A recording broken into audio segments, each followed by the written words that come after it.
দারুণ একটা দাপুটে জয় রংপুর রাইডার্সের। এমন একটা প্রাপ্তির দিন, তারা টুর্নামেন্টটা শুরু করতেই যাইতো। তো সব মিলিয়ে বোলিং ইউনিটটা ঠিকঠাক ছিল, ফ্রেমে থাকা আলিসাল ইসলাম দারুণ বোলিং করেছে। সব মিলিয়ে একটা স্বস্তির জয় রংপুর রাইডার্সের, 7 উইকেটের দাপুটে জয়। তবে একটা পর্যায়ে মনে হচ্ছিল যে তারা 10 উইকেটের একটা ম্যাচে জিতবে, কিন্তু সব মিলিয়ে মুস্তাফিজুর রহমান এখন ফ্রেমে, তিনি নিজেও উইকেটটা পেয়েছেন, আলিসাল ইসলাম তার পেছনে, তিনিও উইকেটটা পেয়েছেন। সব মিলিয়ে একটা দারুণ জয়, যেটা টুর্নামেন্টটা শুরু করার জন্য দরকার ছিল, সেই কাজটাই তারা দারুণভাবেই করেছে।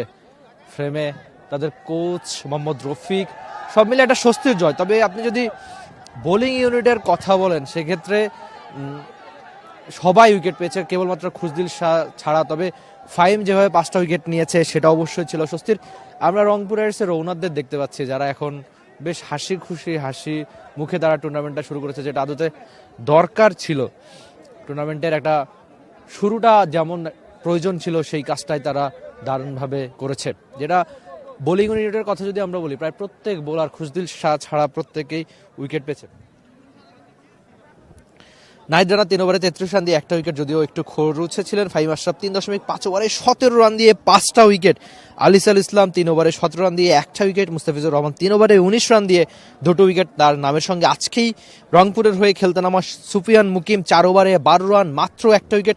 খুশদিল শাহ অবশ্য 1 ওভারে 3 রান, তার নামের সঙ্গে উইকেট নেই। অপোনেন্টকে 102 রানে থামিয়ে দিয়েছে দলটা। সব মিলিয়ে একটা স্বস্তির জয় ছিল।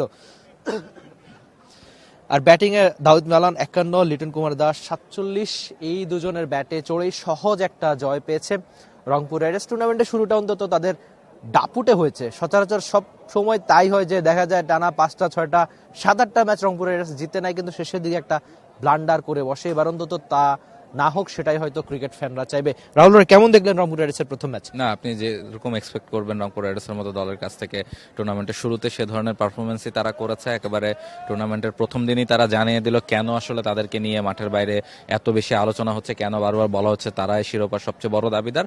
সেটা তারা প্রথমে একেবারে ক্লিয়ার স্টেটমেন্ট। একেবারে চট্টগ্রামকে আমি বলবো যে একরকম একতরফাভাবেই তারা ম্যাচটা হারিয়েছে। বোলিংয়ে বলেন, ব্যাটিংয়ে বলেন, পুরোপুরি আউটপ্লে তারা করতে পেরেছে। বোলিংয়ে প্রত্যেকটা বলারকে খেলতে চিটাগাংয়ের ব্যাটারকে ডিফিকাল্টিস ফেস করতে হয়েছে। আবার চিটাগাংয়ের বলাররা যখন বোলিংয়ে এসেছেন, তখনও লিটন, দাউদ মালানদের খেলতে বোলিং করতে খুবই প্রবলেমে তাদেরকে পড়তে হয়েছে। ফলে কোয়ালিটির যে অনেকখানি তফাৎ এই দুটো দলের মধ্যে বা বিপিএলের অন্য দলগুলোর থেকে রংপুরের মধ্যে রয়েছে, সেটাই আসলে রংপুর রাইডার্সের ক্রিকেটাররা একেবারে তাদের প্রথম ম্যাচেই প্রমাণ করে দিয়েছেন। তবে আপনি যেটা বলছিলেন যে গতবারও আমরা দেখেছি রংপুর টানা 8টা ম্যাচ জিতেছিল, বিপিএল শুরু করেছিল, জিএসএল এ জিতে এসেছিল তারা।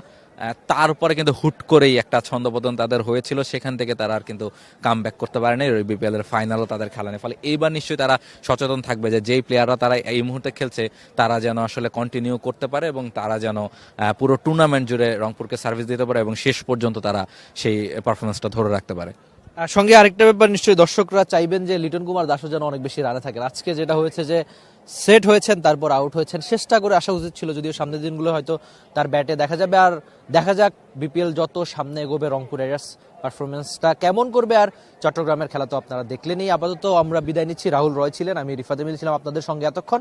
নিশ্চয়ই আপনাদের সঙ্গে দেখা হয়ে যাবে আবার অন্য কোথাও, অন্য কখনো, খুব দ্রুতই। আর ক্রিকেটের যাবতীয় আপডেট জানতে আপনি টি স্পোর্টসের সঙ্গেই থাকুন। বিপিএলটা দেখতেও চোখ রাখতে পারেন বাংলাদেশের একমাত্র স্পোর্টস চ্যানেল টি স্পোর্টসেই। For more updates, subscribe to our YouTube channel and click on the bell icon. Follow us on Facebook and Instagram. Download T Sports app to enjoy exciting games and highlights. Visit tsports.com.